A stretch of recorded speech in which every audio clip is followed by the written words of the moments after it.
Alec, it's great to have you back on Football Pass. I hope you're keeping really well. We'll start off with the weekend. Rangers, Aberdeen on Sunday. You know, Rangers do have a couple of injury concerns. What are your thoughts ahead of this game? Massive game.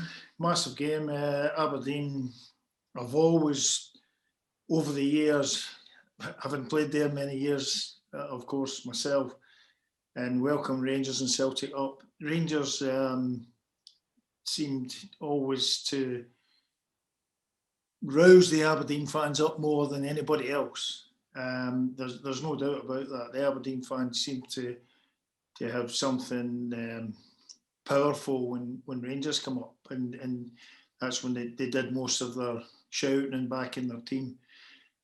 But in recent times, Rangers have fared a lot better than in the time when I played at Aberdeen. I don't think Rangers beat Aberdeen for 10 years or something. It was a long time. But I feel Rangers are equipped this time to go to Aberdeen and get a positive result. Whether that's a draw or a victory, I'm sure they'll be going all out for the victory, but it is a hard place to go. But I feel that Rangers are still got that wee bit of momentum, although they do have a couple of little injury niggles. And it's up to the others to set the standard now that some of the guys are out of action. Where's the threat with Aberdeen? Who are the danger men for you? Well, I think you've got to look at the young lads up front. I think they've been a breath of fresh air for Derek McInnes. Cosgrove obviously causes a lot of problems with his physicality. But I think there's when Derek unleashes the younger players, then in the very, very beginning of the season, he seemed to get a lot of good positive results and performances. Not only that, it was maybe last year there wasn't the flair that they have now. Rangers sitting very comfortably at the top of the table there. Stevie G's done an amazing job with the team. Is the league all but over now? I mean, it's never over. And if you take your foot off the accelerator, then it's recipe for disaster.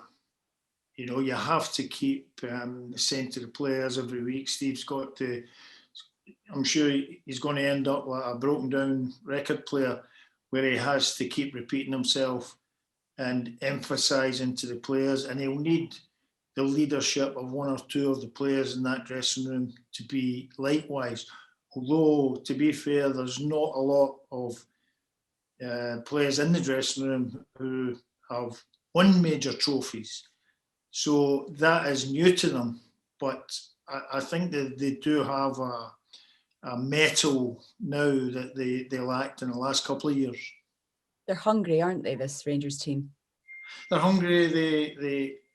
They have, I think, recruited well.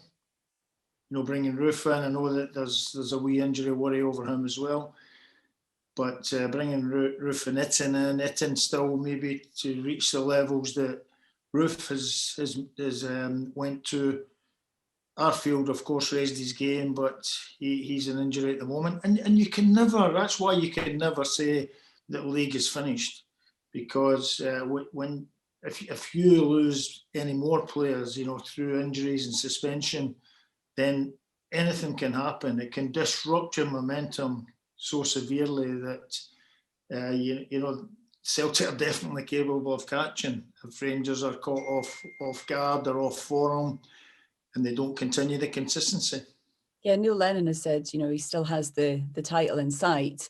Mathematically, it is still possible. I really believe that Rangers can win this title.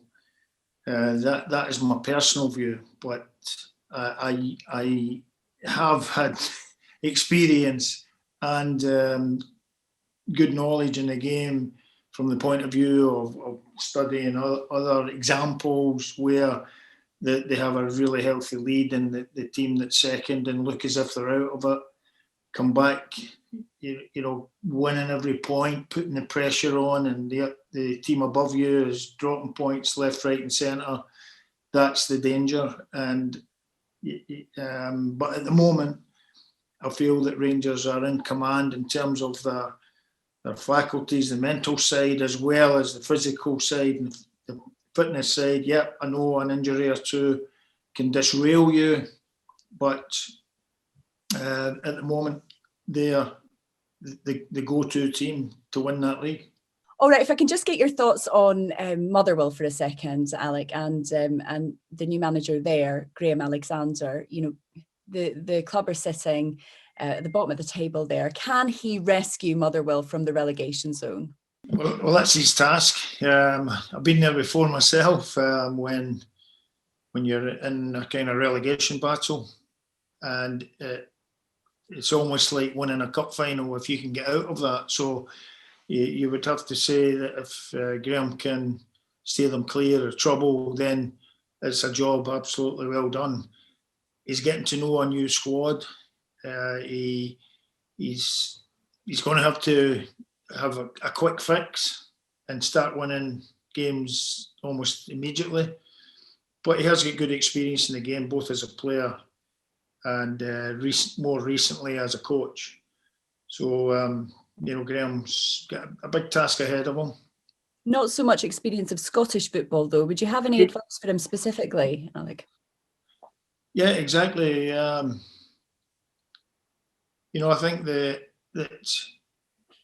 the game up here, well, in Scotland, it gets underrated a little bit, and it's a kind of culture shock for a lot of managers when they come and they start playing the games and think, well, I've been in England, I can do this standing on my head.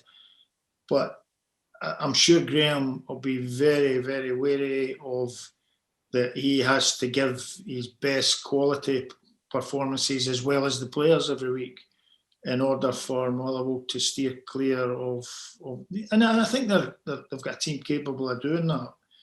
There's obviously been the point sanctions that have been a problem in the Scottish Premier League. But, Graham has got a great opportunity here to become a Motherwell legend. If we could just touch on COVID, I'd just like to ask you about its impact on football in general. It's had a big impact on the English Premier League. It has had an impact on Scottish football, but not as significant yet. Do you foresee that it will, though?